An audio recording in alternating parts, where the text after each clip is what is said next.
Oxigênio. O oxigênio O2 é o elemento mais abundante no planeta, estando presente na atmosfera, na água e na crosta terrestre. Ele é capaz de reagir com quase todos os elementos químicos, em especial o carbono, formando monóxidos, CO e dióxido, CO2.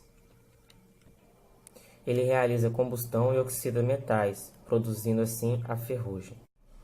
A importância do oxigênio. O oxigênio é indispensável na vida, pois praticamente todos os seres vivos utilizam ele na respiração, excetuando os seres anaeróbicos, como algumas bactérias. Ele participa também da fotossíntese, atuando juntamente com o carbono. O oxigênio também compõe a camada de ozônio, defendendo a superfície terrestre de raios ultravioletas. O ciclo do oxigênio. O ciclo do oxigênio consiste no movimento desse elemento entre seus três reservatórios principais, a atmosfera, a biosfera e a litosfera. O oxigênio é liberado e consumido pelos seres vivos em diferentes formas químicas. Esses fatores fazem com que o ciclo do carbono seja mais complexo. A fotossíntese é a principal responsável pela produção de oxigênio. A atmosfera é o principal reservatório de oxigênio para os seres vivos, onde pode ser encontrado na forma de O2 e CO2.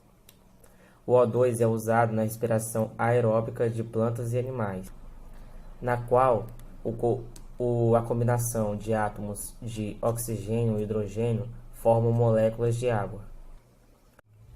O CO2 atmosférico ele é utilizado no processo de fotossíntese e seus átomos de oxigênio passam a fazer parte da matéria orgânica das plantas. Através da respiração celular e da decomposição da matéria orgânica, o oxigênio ele é restituído à atmosfera, assim fazendo parte das moléculas de água e do gás carbônico.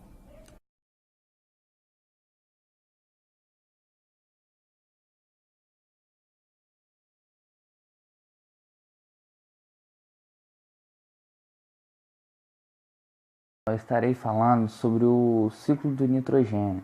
O nitrogênio está envolvido com a coordenação de controles de atividades metabólicas. Entretanto, apesar de 78% da atmosfera ser constituída de nitrogênio, a grande maioria dos organismos é incapaz de utilizá-lo, pois ele encontra em forma gasosa o N2, que é muito estável, possuindo pouca tendência a reagir a outros elementos. Com tudo o que foi falado sobre o nitrogênio, entra o ciclo do nitrogênio, que ele pode ser dividido em 4 etapas, que a primeira é a fixação, que consiste na transformação do nitrogênio gasoso em substâncias aproveitáveis pelos seres vivos, a amônia e o nitrato. A segunda etapa do ciclo é a amonificação, que parte da amônia presente no solo é originada pelo processo de fixação a outra e ela é proveniente do processo de decomposição das proteínas e outros resíduos nitrogenados, constituído na matéria orgânica morta e nas excretas. A terceira etapa do ciclo do nitrogênio é a nitrificação, que é o nome dado ao processo de conversão de amônia em nitratos. A quarta etapa é a desnitrificação. As bactérias desnitrificantes, como por exemplo Pseudomonas denitrificantes, são capazes de converter os nitratos em nitrogênio molecular, que volta à atmosfera, fechando o ciclo.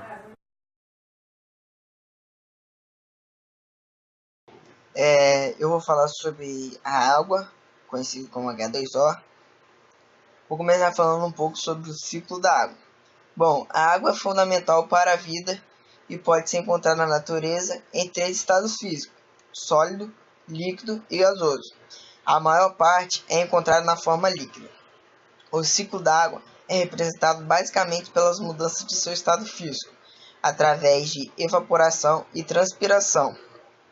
De forma resumida, o ciclo da água ocorre da seguinte forma: a água presente em lagos, rios, oceanos sofre evaporação, e as plantas liberam parte da água que absorveram através da transpiração. O vapor de água encontra as camadas mais altas da atmosfera, como o resfriamento. Este vapor se considera e forma nuvens, que se precipitam na forma de chuva. Assim, a água líquida atinge novamente a superfície terrestre. Então, a água infiltra o solo e é absorvida pelas plantas. os animais podem ingerir diretamente ou através de alimentação. Então, isso eu falei um pouco sobre a água, o H2O.